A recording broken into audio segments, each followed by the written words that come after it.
Hi everyone, I'm Jun Bu, Head of Asia Business, LinkedIn for Sales.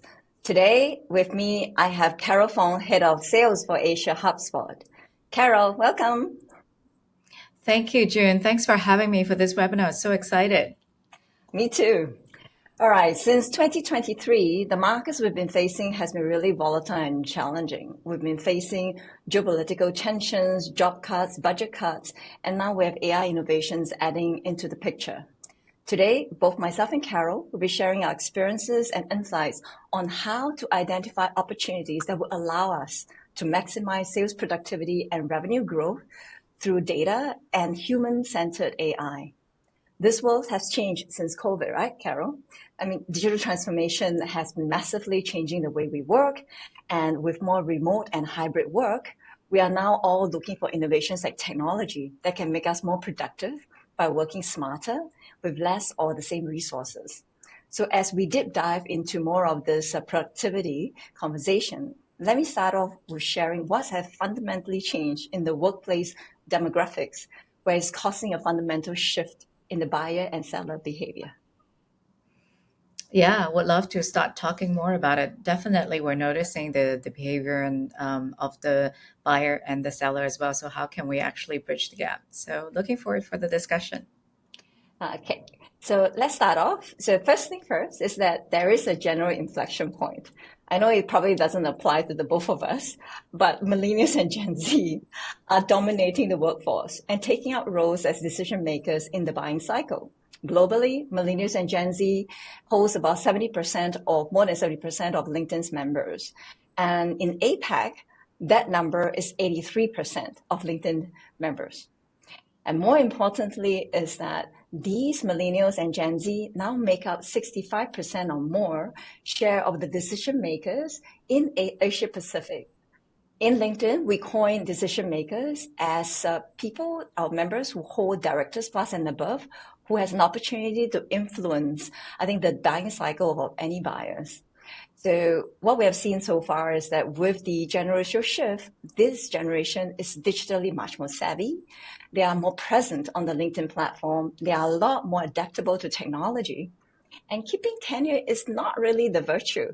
They often change jobs. And in fact, 1 out of 10 Gen Z and millennials and APAC has actually changed a new position in the last 12 months. Carol, what do you think? Are you seeing the same thing where Hubspot is and with the customers? Oh, yes, definitely. I think today our buyers are more educated than ever. So definitely with the inflection point, we definitely have to adapt and to cope with the new changes. So I'm going to give you another fact. So with all these changes that's happened, LinkedIn has a B2B institute, and we conducted a research last year. The report says that even in good times, most of the B2B buyers and our customers are actually not in market to buy our product or our services. In fact, only 5% of our B2B buyers are actively in market at any one point in time to buy now. The rest of the other 95%, which are out of market at any point in time, they represent our future cash flow.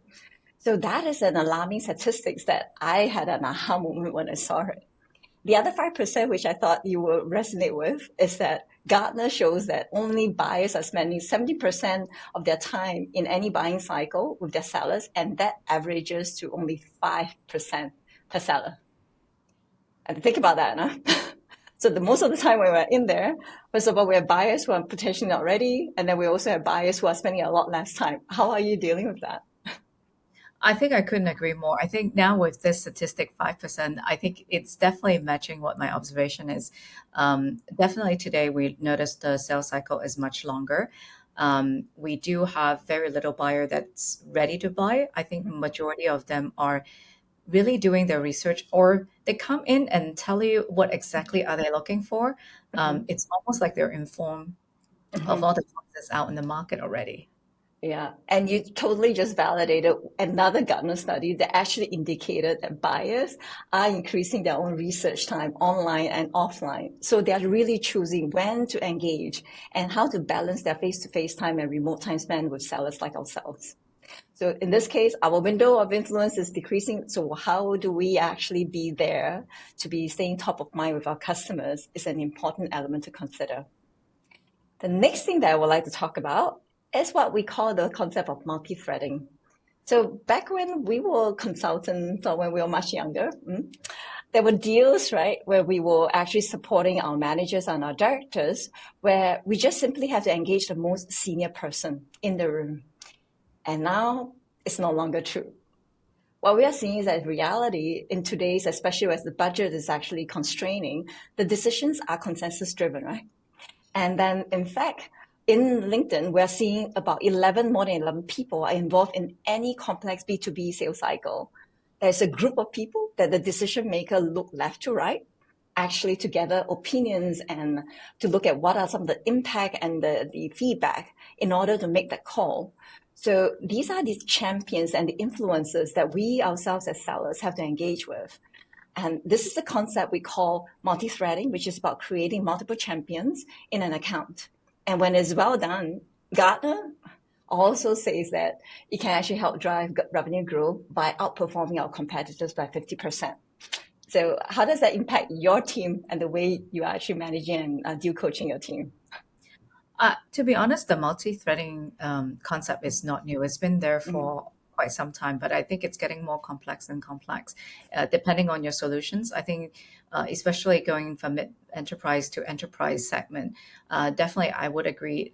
Minimally, you need 10. If not, you can come across to 20.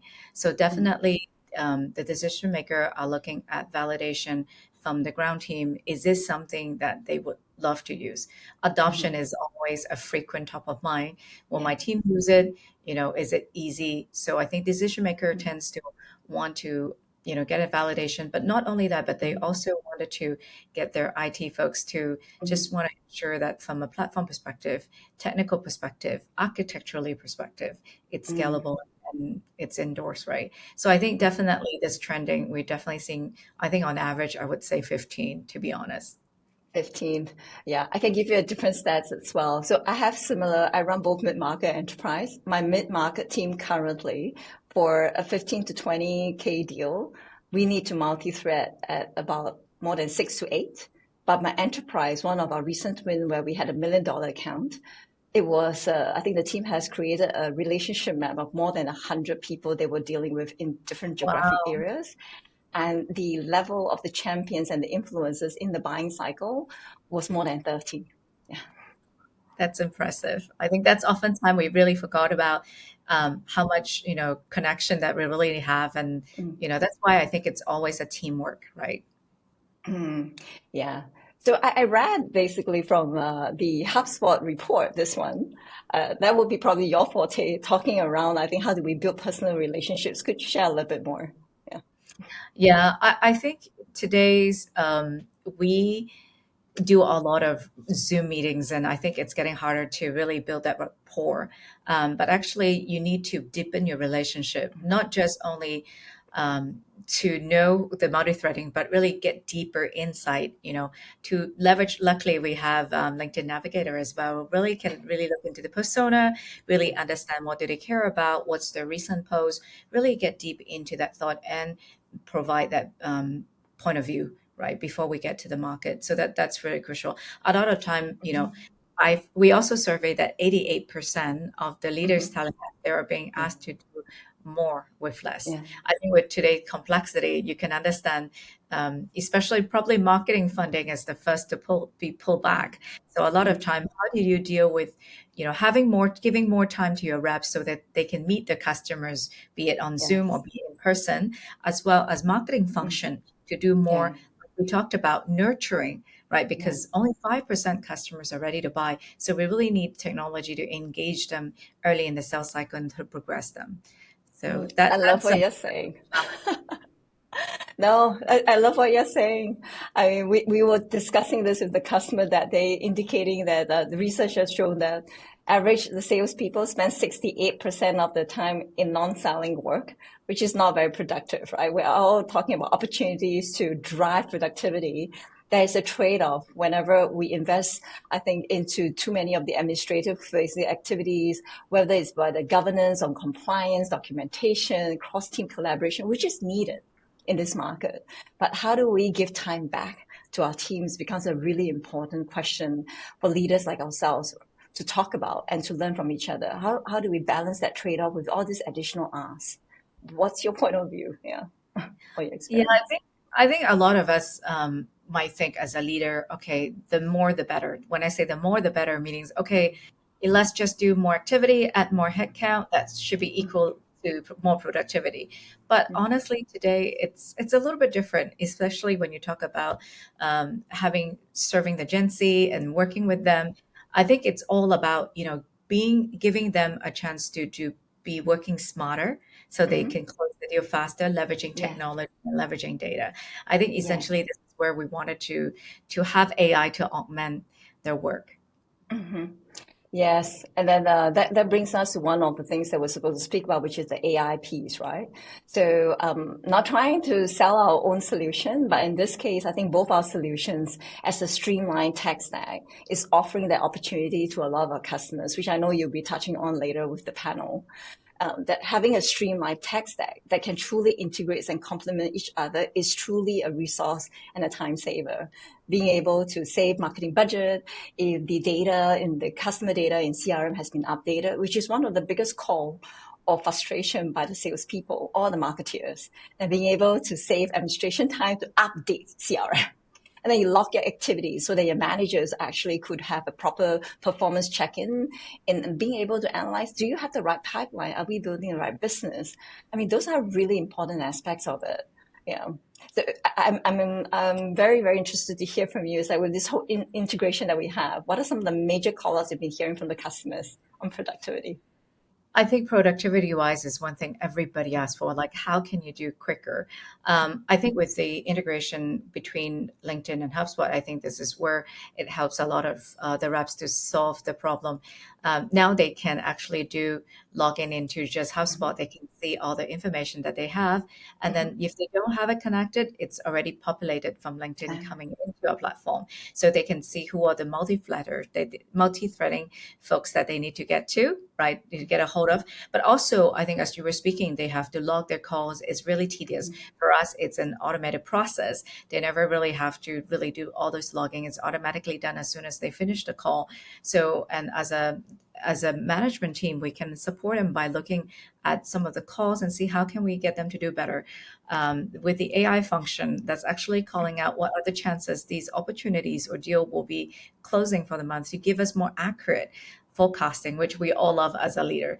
I think last but not least, the Yeah. ability to transcribe some of the contents, right? We touched Mm-hmm. earlier, marketing is also being affected when, investment is being pulled back. So how do you have same pieces of content be consistently being posted across blogs, emails being sent to your customer, or even Mm-hmm. through your LinkedIn pages, right? So this is one Yeah. where we can help them from, searching for the right contact, Mm-hmm. going into discussing, having a phone discussion and log those calls, and also Mm-hmm. market to the right buyer. Yeah. In addition, I can also add on one more, which is that on the Sales Navigator, one thing that really appeals to a lot of the top performers is that the top performers habits actually indicated that a top seller spends about an average of 7 hours per week on researching an account so that they can better position, right, when they have that 5% time with the customer. That's probably about 18% of a working week. But when they have technology at the right place, I think working using, let's say, for Account Hub and Account IQ on Sales Navigator, that time to research actually shrinks down from 7 hours effectively to an hour. And you can do that, I think, much more effectively on very timely and relevant information. And the ability of that information being able to be in, I think, any of the CRM with the right people, I think is also a really important aspect about how do you optimize on the data that is in the CRM to approach the customers at the right time with the right message with the right person. The Yeah, last thing I would like to, yeah. Oh, sorry. Yeah. absolutely agree with you because that's what the top performer will maximizes their chances to speak with the customer, to engage more rather than spending time on these work. Mm. So with tech, right? We've been talking about tech. It has actually changed, I think, the need of skills and the experience that's needed for any of these top sellers. So what we are observing is that, I mean, LinkedIn, as you know, we're big on, I think, hiring and learning. Our actually LinkedIn survey data have actually indicated that 59% of skills among sellers can be augmented now with generative AI. In fact, the latest Future of Work report that touches about AI indicated that 3 out of 4 people that was interviewed is now using AI today. That is a massive basically change. And with AI and technology, I think the skills of us as sales or BD or marketers needs to change. And what we've been observing from our own information is that new age digital skills are on the rise, and they included skills like analytics, business, data analysis, social media, digital marketing, which is drawing both our roles together. But that is not alone. The relationship part, which is what we spoke about, which is having the AI-centered, the human element. That part, the CRM, the customer satisfaction, the stakeholders management has also been on the rise. And it's amazing to see, I think, the changes that's happening, using AI, technology, digitalization. Definitely, I'm observing the same trend just within my team. I would say definitely with the Gen AI, it's really saving the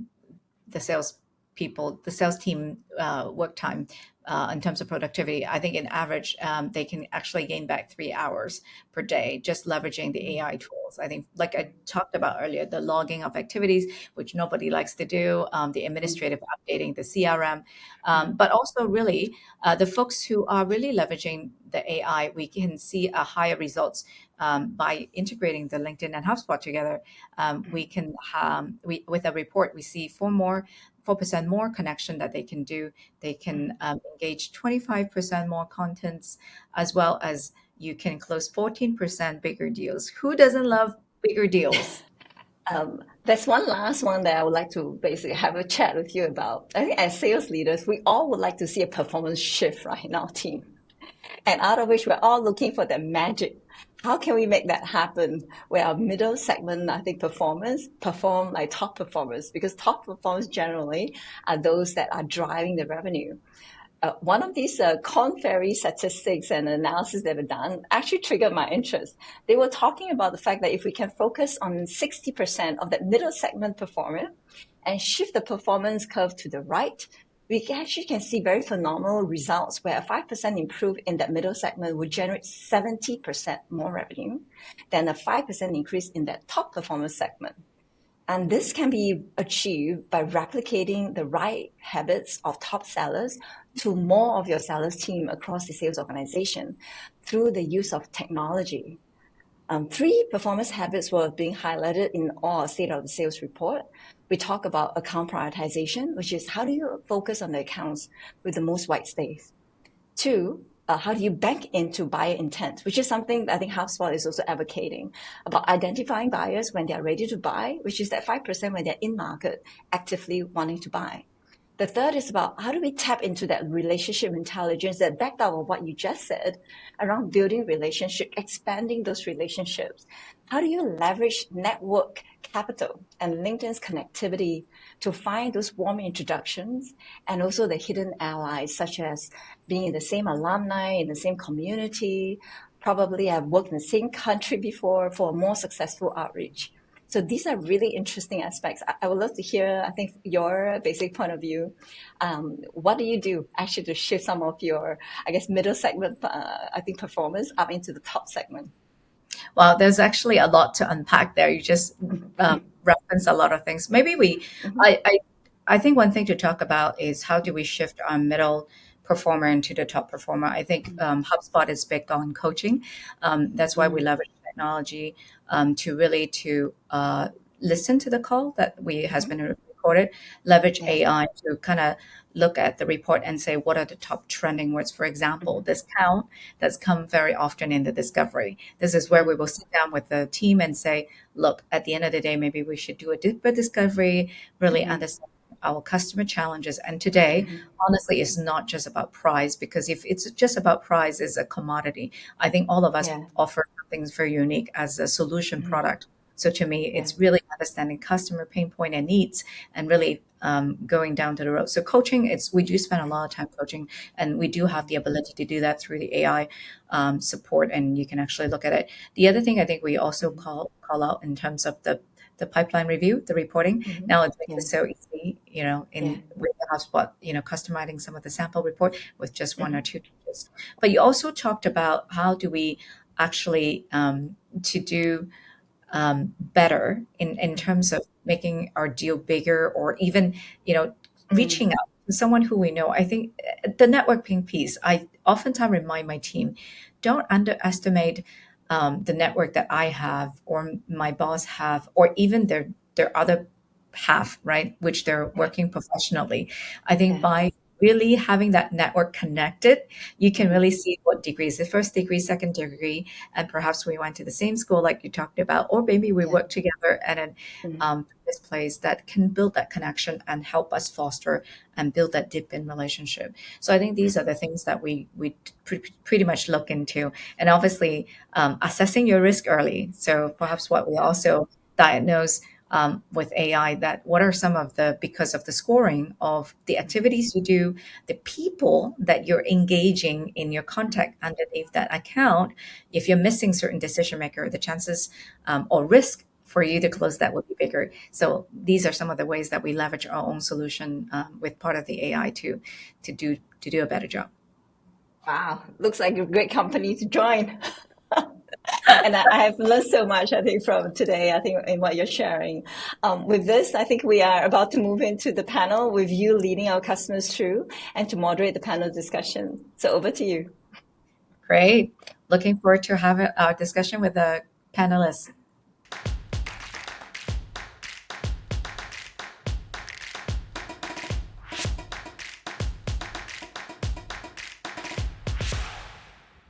Hi, everyone. I'm Carol Fong, Head of Asia at Hubspot.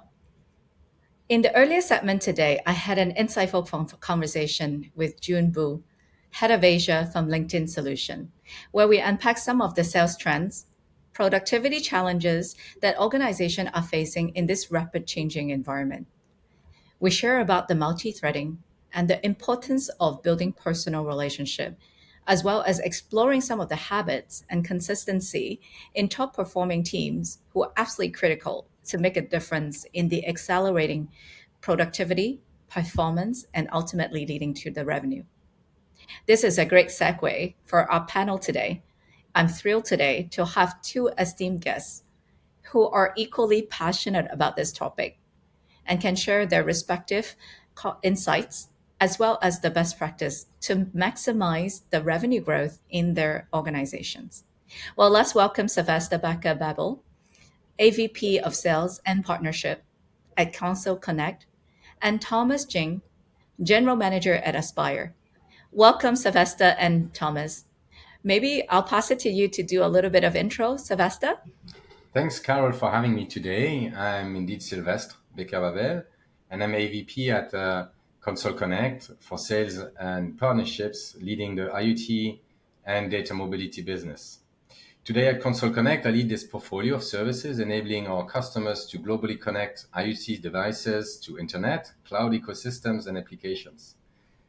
Console Connect automates global connectivity across clouds, application, things. That's what I do. People and businesses. Previous to Console Connect, I held some senior management position in telco operations like Orange and Ooredoo after being a management consultant in the telco industry. I'm really happy today to be here, and I look forward to sharing my experience and key takeaways from our journey towards the digitalization of our sales activities. Thanks. Thank you, Sylvester. Thomas, we'll turn into you for just a brief introduction. Sure. It's a real pleasure to be with all of you. My name is Thomas Jeng. I'm a general manager with Aspire. We are a Series C B2B fintech based out of Singapore. We provide digital banking and payment solutions to companies throughout the world. In my role, I lead the sales, marketing, partnerships, and customer success teams and have the distinct pleasure of serving over 10,000 customers throughout the world. My own background, I was previously a head of commercial at a small ed tech company. Before that, I worked in venture capital, and before that, in management consulting. Very, very excited to be with all of you to discuss the really very interesting topic of how to drive revenue growth in a relatively challenging market. Thank you, Sylvester, and thank you, Thomas. Well, let's quickly dive into our topic. I think we talk a little bit about the context of productivity. Today, we're going to visit some of the few topics that's top of mind for a lot of sales leader. How is sales leader navigate with these macro changes? including productivity challenge, long sales cycle, which we are all experiencing right now. I'm sure most of our team are navigating at least 15 different stakeholders that they have to multi-thread. And of course, the seller have to change, provide that point of view and change the skills, because we're including of introduction of the AI and tech into their tools that they have to use. Sylvestre and Thomas, I would love to get your view. How are you guys seeing your organization with these challenges, and how are you handling it? Sylvestre, maybe I'll turn into you for a quick comments there. Yeah, thanks, Carol. Indeed. Well, the one thing that we used to say that doesn't change is that everything changes every day, right? And constantly, basically. So we see three main challenges in our sales teams. First is, well, beyond just people changing companies, is the internal organizational changes that also affect businesses in their decision process. The safe agile framework, for instance, that we implemented at Console Connect is a source of change, how buyers and sellers are organizing themselves. Concretely, employees tend to change roles more often, which sales teams, again, need to adapt to, basically. The second one would be the technology evolutions. We evolve in a technology environment, and that affects also how customers and sellers are buying and selling. In our technology environment, the upgrades and technology shifts are at a pace of one a year. It's quite often, basically.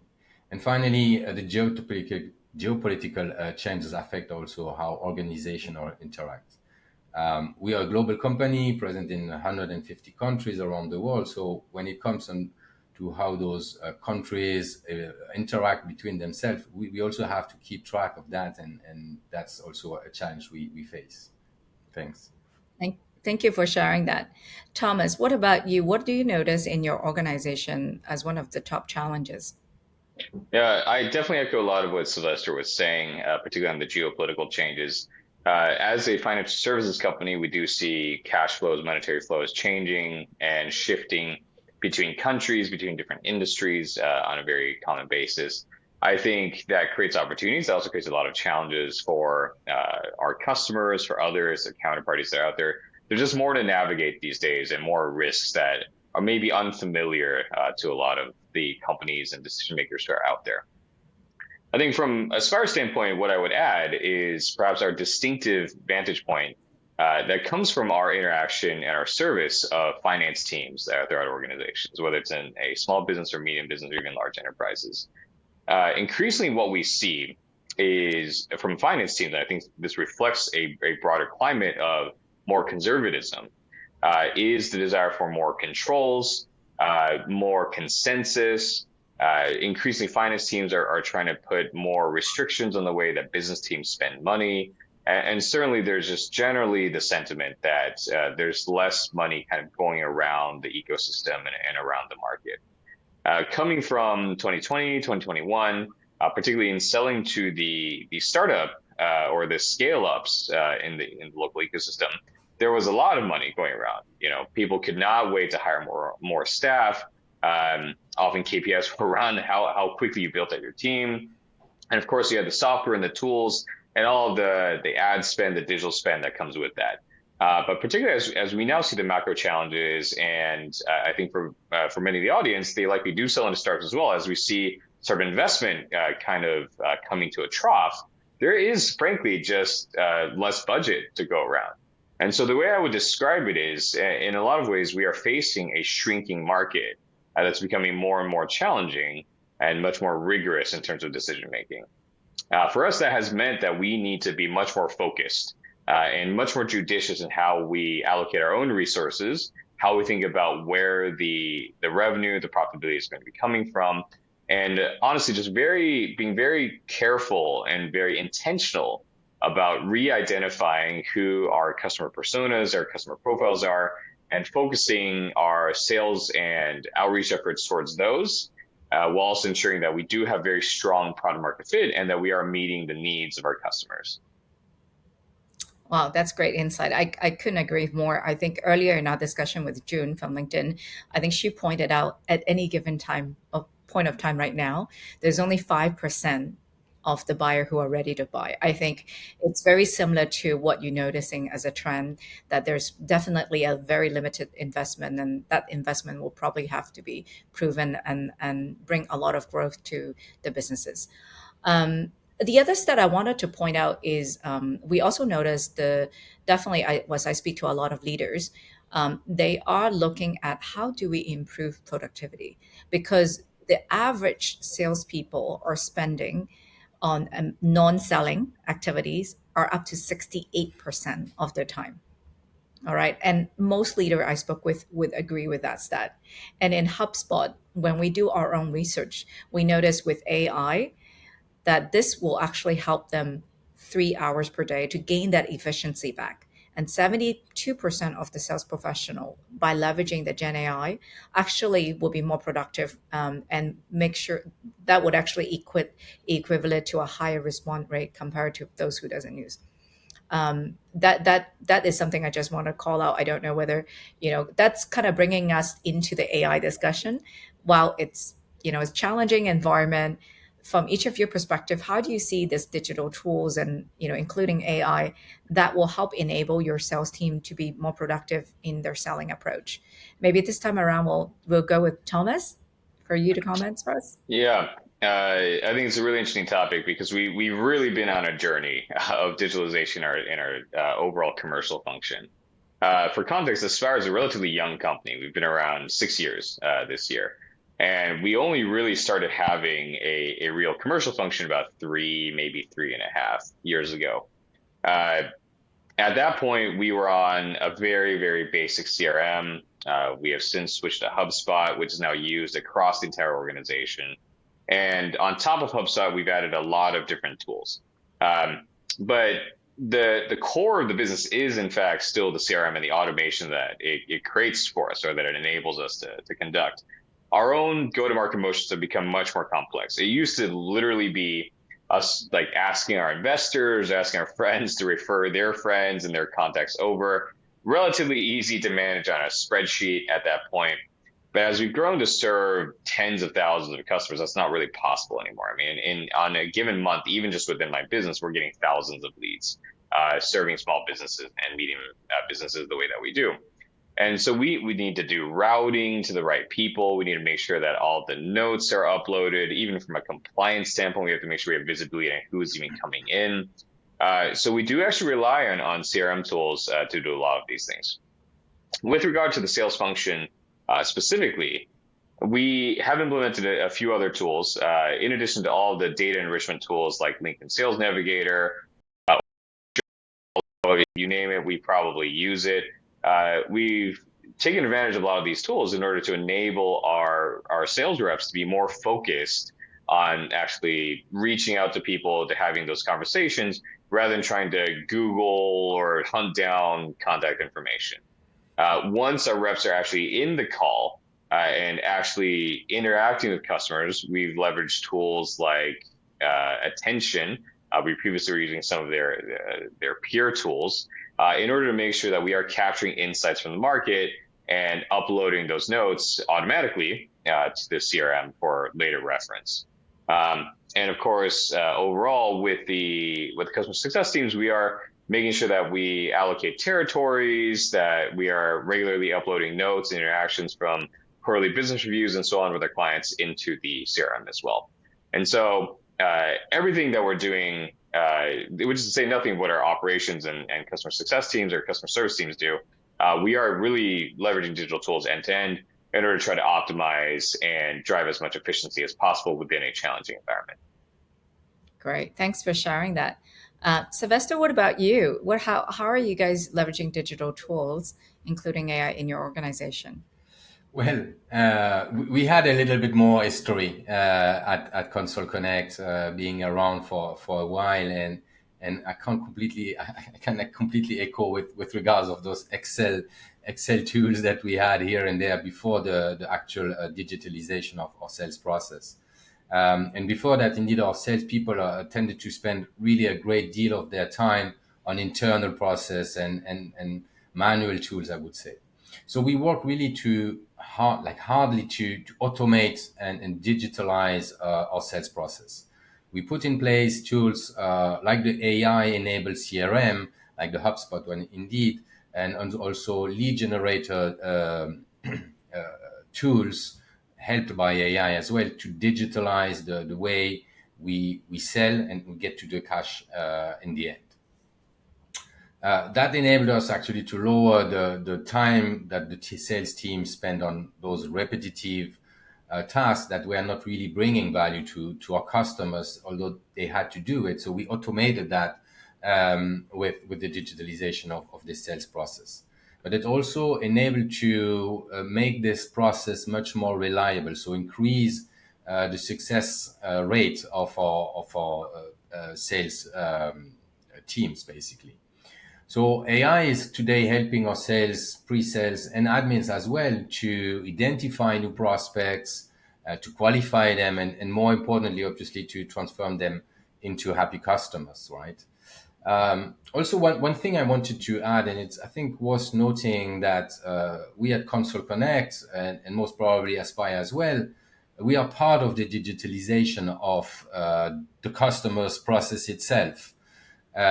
We automate the IT network while Aspire is automating the financial process.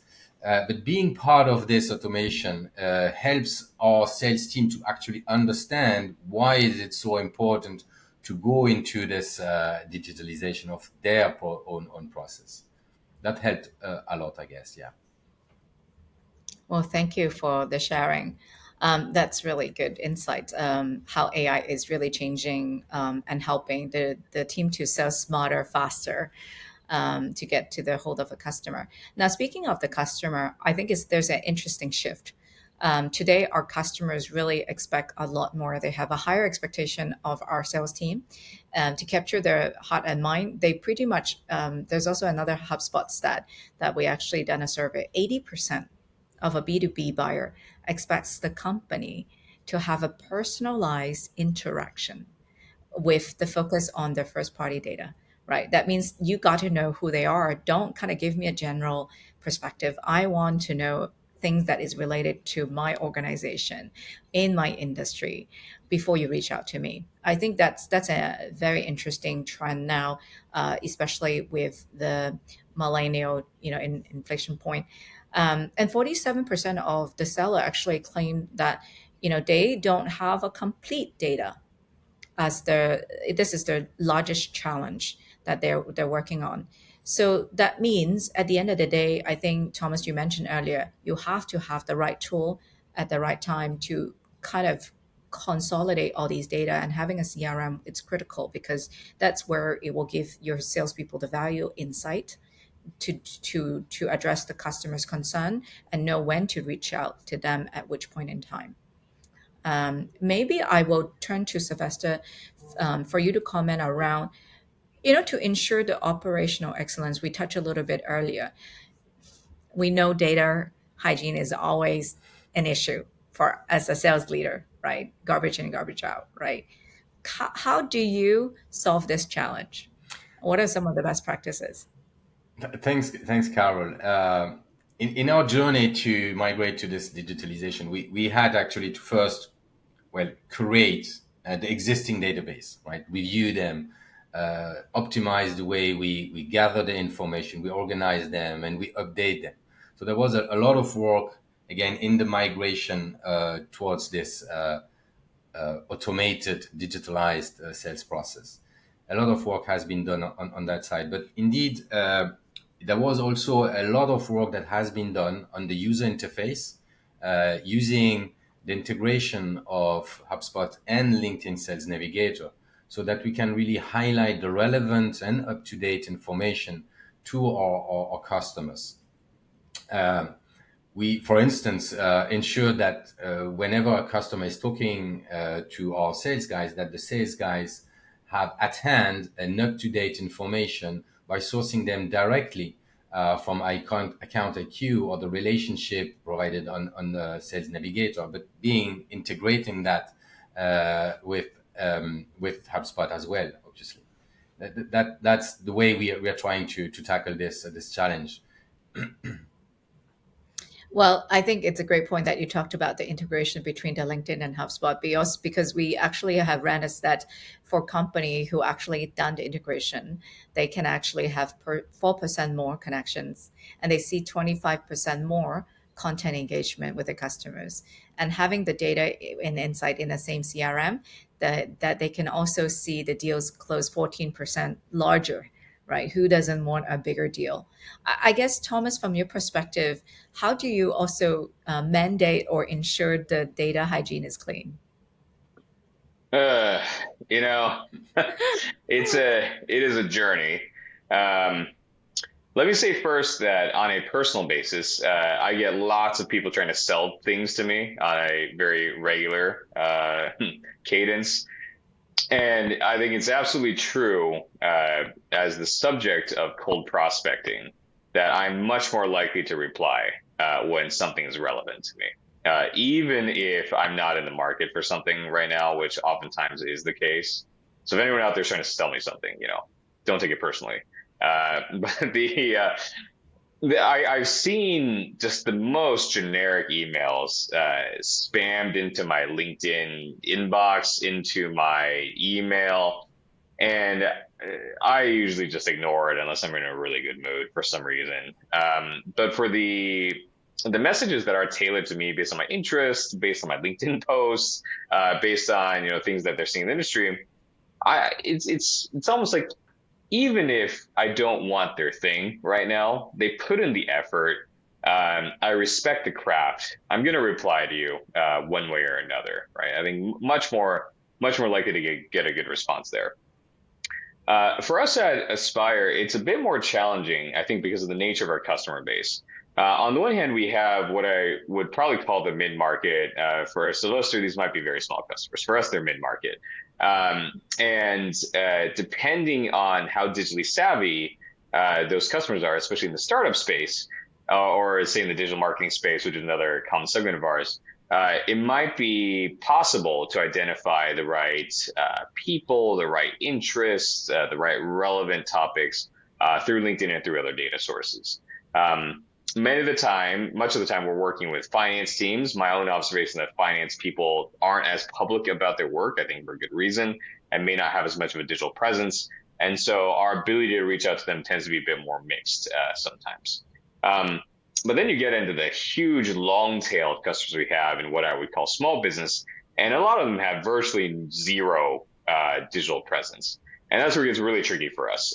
Data quality is all over the place. Out of 10 phone numbers you get, if you're trying to do cold calling, one might be correct. Addresses might be off. Frankly, just because of the nature of the data sets that a lot of providers have, small businesses are just often not the main focus. And so a lot of what we actually try to do for intensive data hygiene is capture information directly through our own customer journey. So from the point that they're onboarding with us, we are trying to collect information on their use cases. The first time they sign into our app, we're asking them what are they trying to do with the account.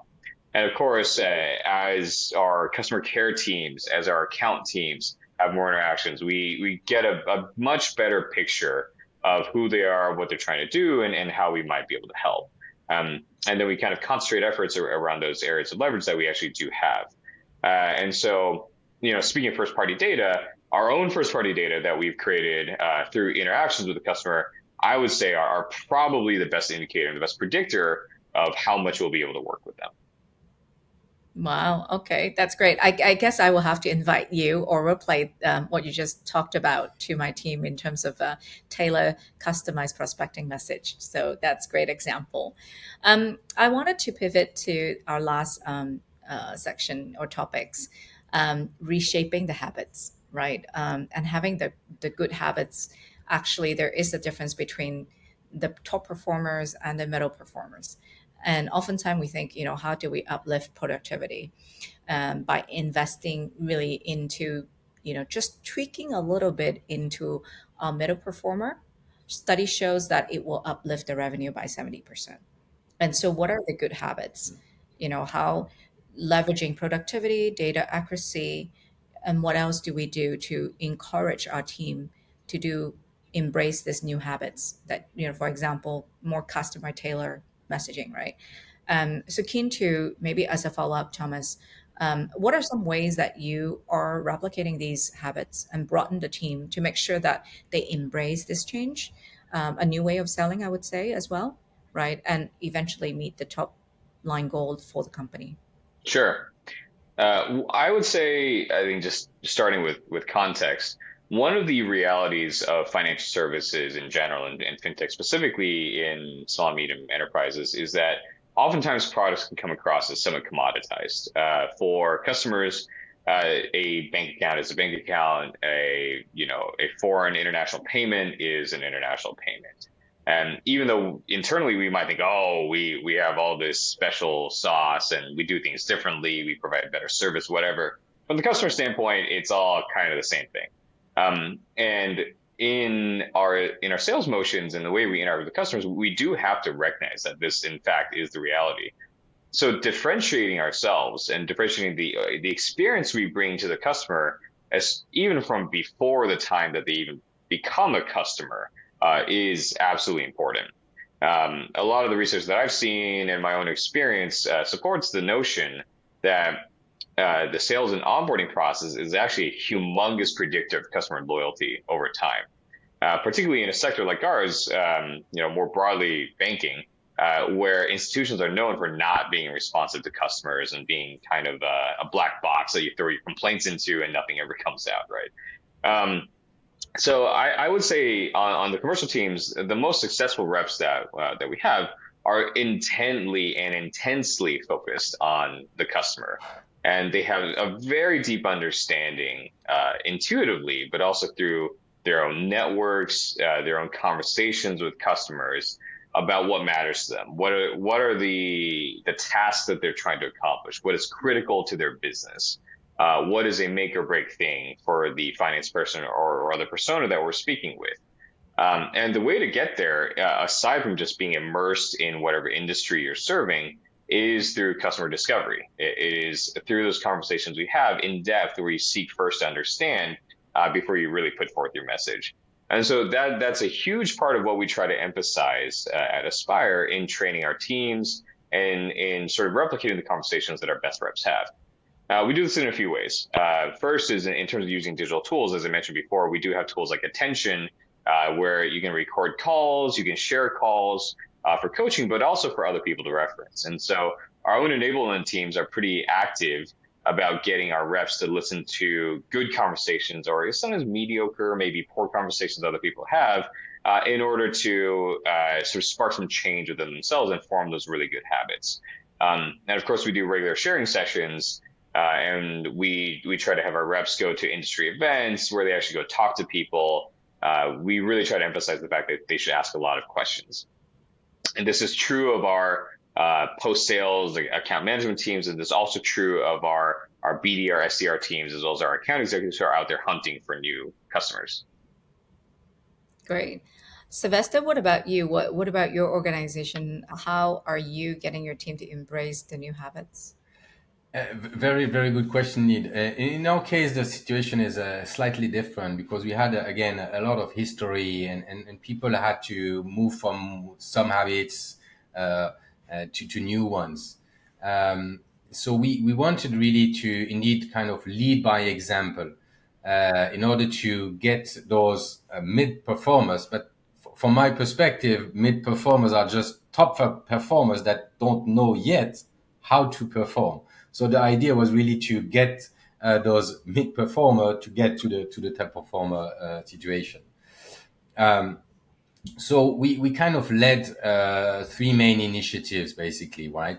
The first one was to share information sessions. So hold those information sessions with some of our own internal experts, but also some external people from LinkedIn or from HubSpot that could help us explain how to actually better perform. What are the best practices, basically.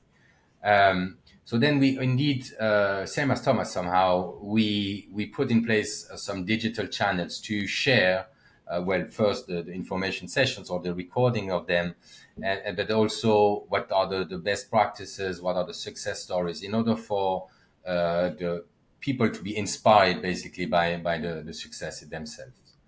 And then we felt we also had to provide a lot of support to our sales teams on the ground. So we put place a communication channel, digital communication channel, obviously, in order to provide all the support they need whenever they have some issues in this digital journey. So that's the three main initiatives that we put in place, and we felt that they were quite efficient in actually moving the habits to the new way to sell indeed. Wow, great. I think the common theme is around sharing, right? Learning from each other, coaching.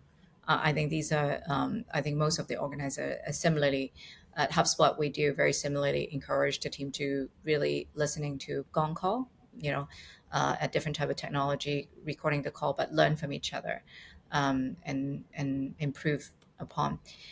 Well, we have come to the end of the session, which I would love to continue this conversation because it's very inspiring talking to knowing that we really see some of the similarities, but using different approach in each of our organization to tackle the problem.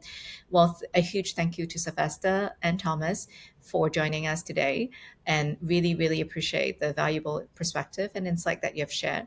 Just to recap some of the topics we have discussed, in the current changing environment, organizations are definitely facing limited investment that they want to do.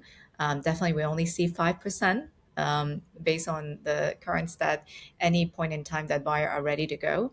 But our long sales cycle is getting longer and longer because we have to convince our buyer what, this is different from other solutions that they look alike, right? So our reps will have to really embrace the new habits, as well as really do the multi-threading, leveraging tools with AI, right, to help them to be more productive, as well as really having a integrated single source of truth of a CRM platform to personalize those engagements so your customers are likely and highly likely to engage and respond to you. And that will hopefully and has proven to make an impact to your organizational top line and growth. Well, we've come to this panel, the end of the panel discussion, but we've not concluded the webinar. In the next segment, we will have handed over to our colleagues Jacqueline, Michelle, and Seal, who would actually bring this journey in real life to see how that LinkedIn and HubSpot are interacting to showcase what that means to your organization. So stay tuned. Thank you.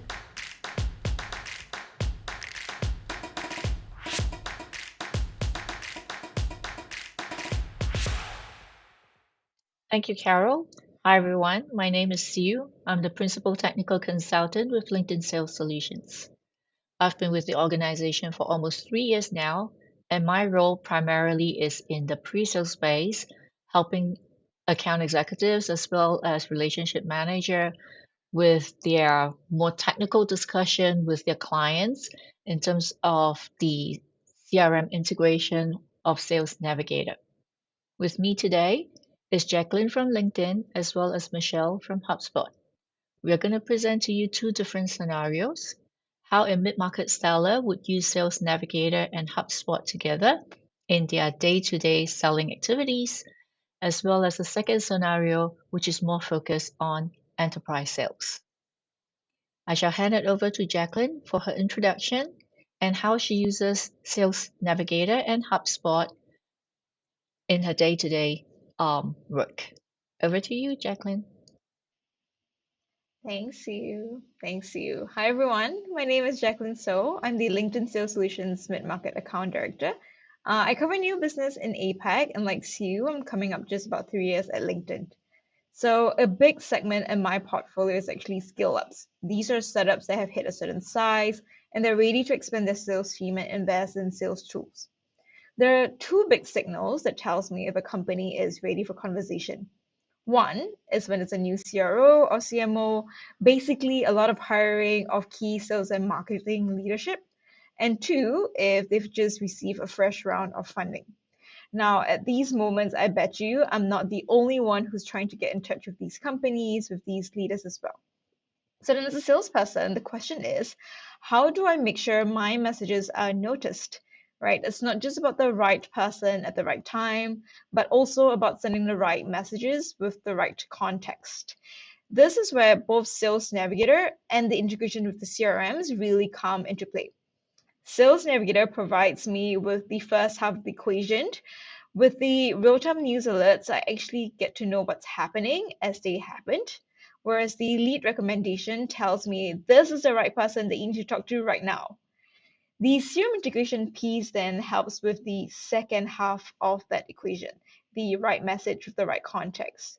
With my CRM data, I can start to build together a picture of if I've engaged with them previously. Just because as a mid-market account director, my book of business tends to be a lot larger than, say, with the key account team or the enterprise team. I can also know through the CRM records if the lead was a buyer in a different organization. If so, this is going to make my life a lot easier because this person was a champion at a previous organization, and now we're just trying to figure out how to make that work in their new company as well.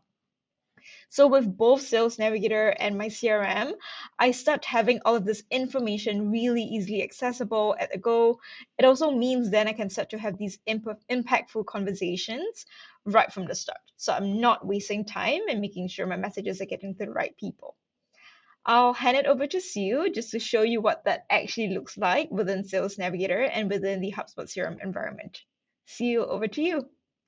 Thank you, Jacqueline.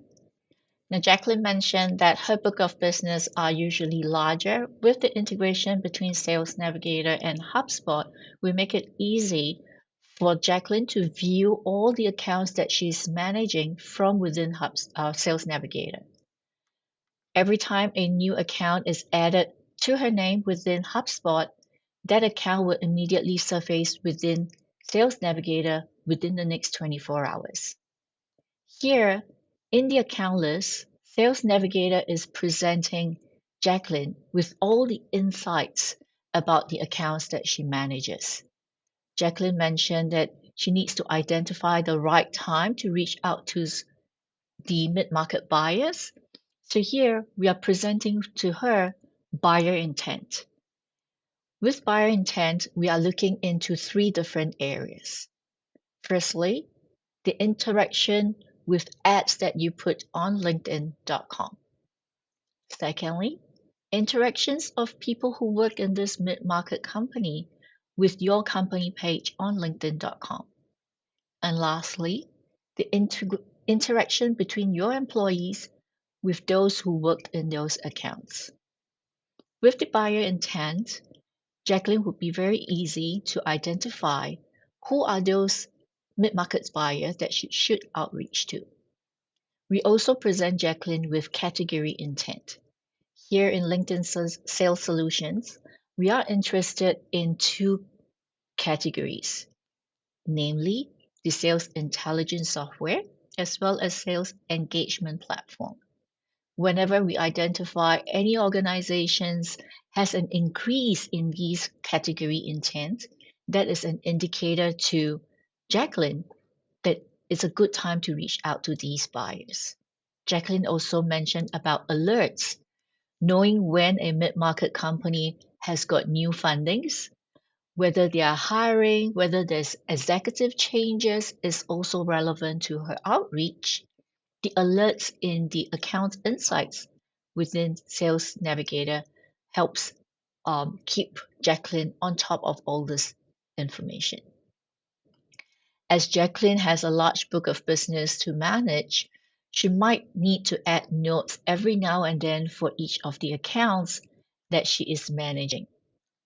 Any notes that she logged within Sales Navigator can be logged back to CRM so that she keeps all this information in a single system of records, which is her HubSpot, and she can easily refer back to these information as and when she needs them.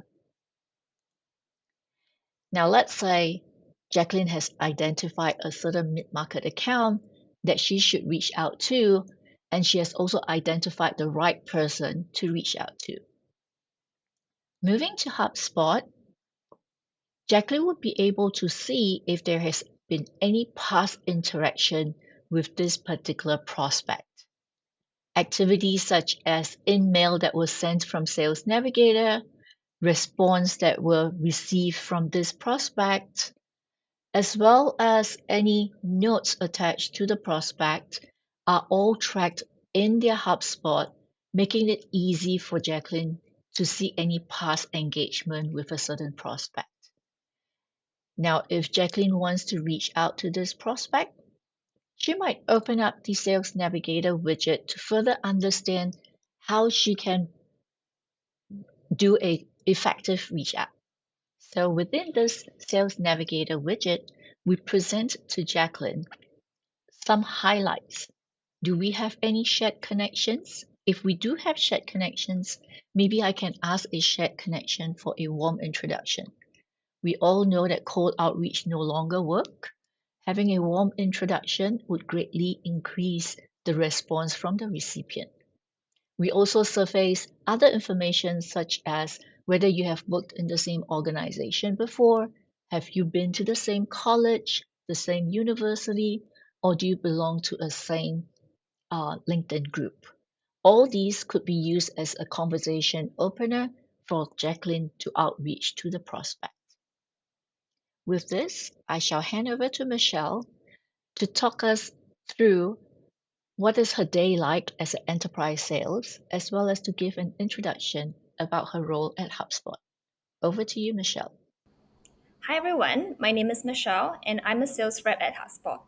I've been here for coming 6 years now and I manage the enterprise accounts in the Singapore market. Now, when working with enterprise accounts, very often it is not a one-person decision. So I often have to speak to multiple people who may all influence a deal in one way or another.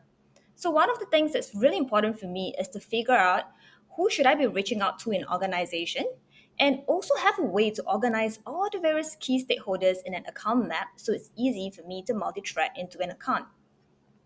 The other thing that's top of mind for me is how I can be a little more thoughtful in my outreach.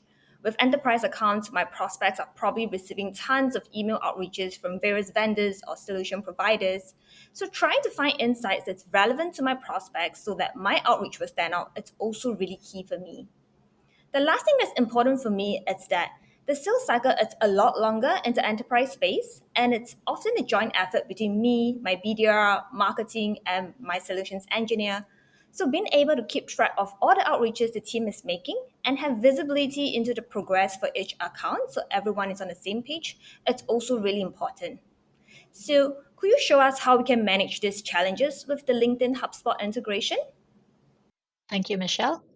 As an enterprise seller, I believe Michelle starts her day within HubSpot. Michelle mentioned about the importance of knowing the communications from her team, whether it's a solutions consultant or a customer success manager's outreach to a certain enterprise account is important to her.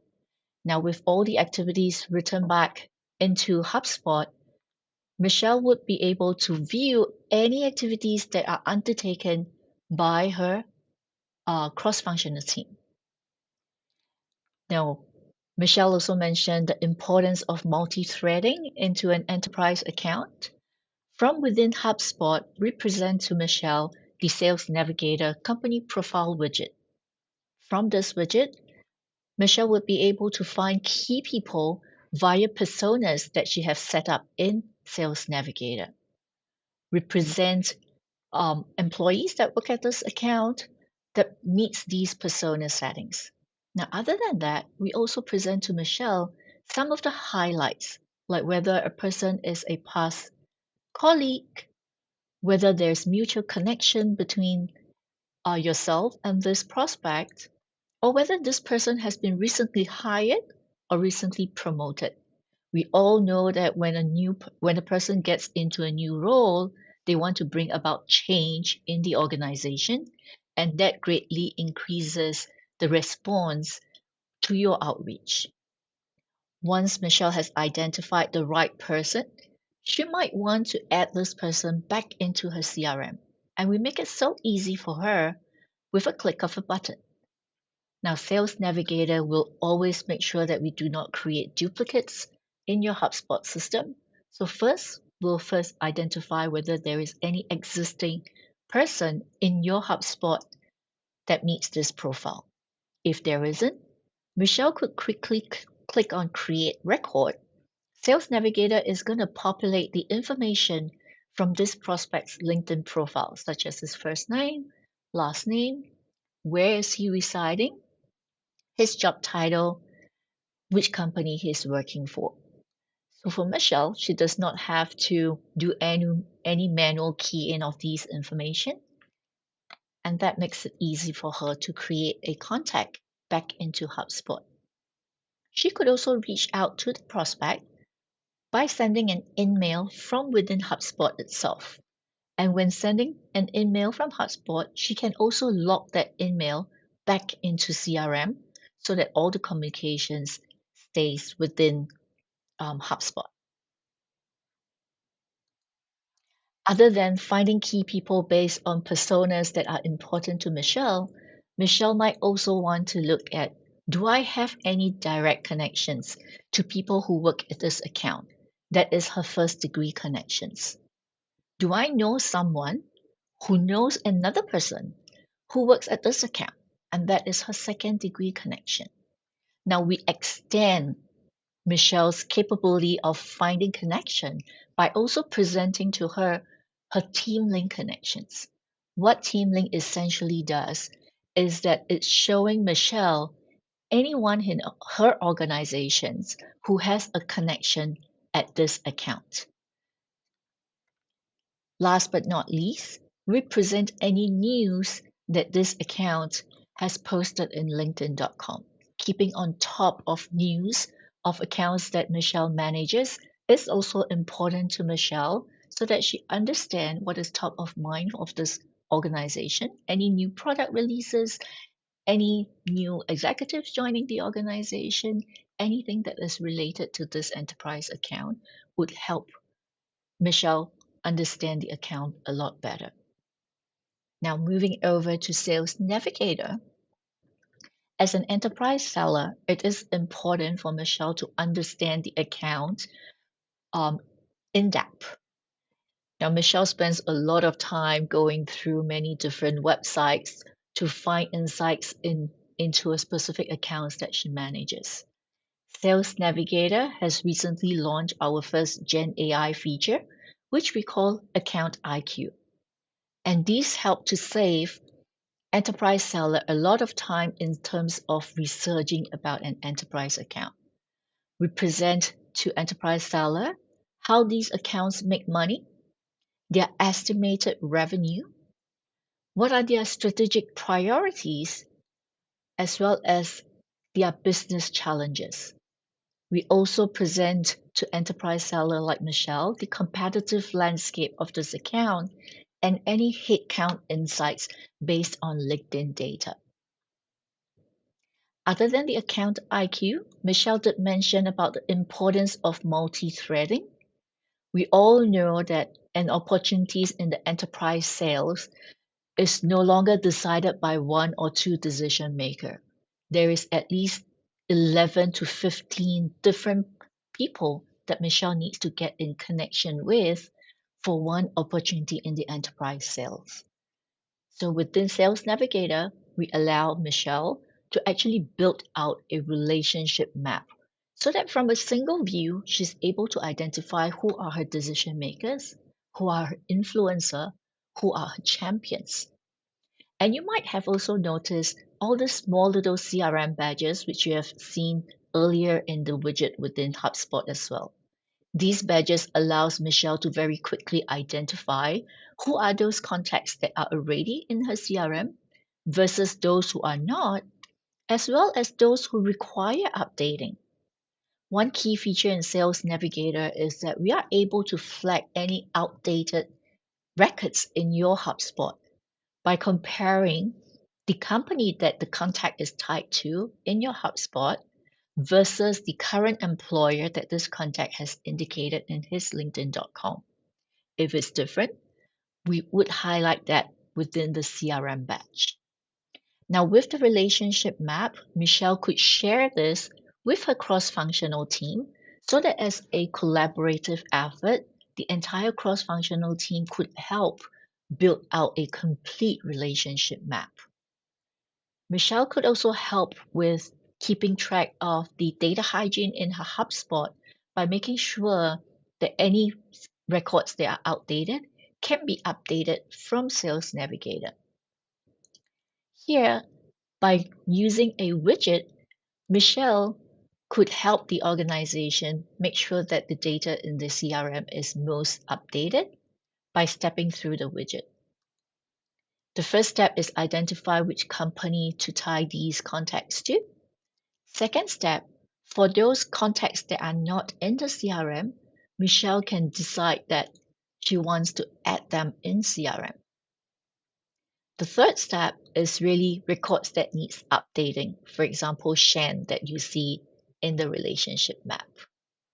Sales Navigator will populate the data from the LinkedIn profile of these contacts and allow Michelle to quickly step through the widget and update or create those contacts back in CRM. With that, we end our product feature showcase today, and I shall hand it back to Jacqueline for the closing. Thank you, Sue. So that brings us to the end of this feature showcase segment. I love how we've come full circle from the start of the webinar, understanding the current macro trends and challenges that organizations are facing today, especially on the productivity front. What are the best practices on how to reshape our mindset, our habits for consistent growth, and now we see this in action with this particular feature showcase. It is also the end of our webinar, so thank you so much for taking the time to join us. Feel free to continue leaving your questions in our chat, and we will try our best to answer as many of them as we can. Alternatively, there is a contact us page linked in the description box on this page where you can leave your contacts, and we'll make sure to get to you as soon as possible. This is for both LinkedIn and Hubspot, so questions from all friends are welcome. We have also prepared lots of relevant resources for you along with the slides from today's presentation. This is also found in the description box below. Thank you so much again and have a great day ahead. Bye.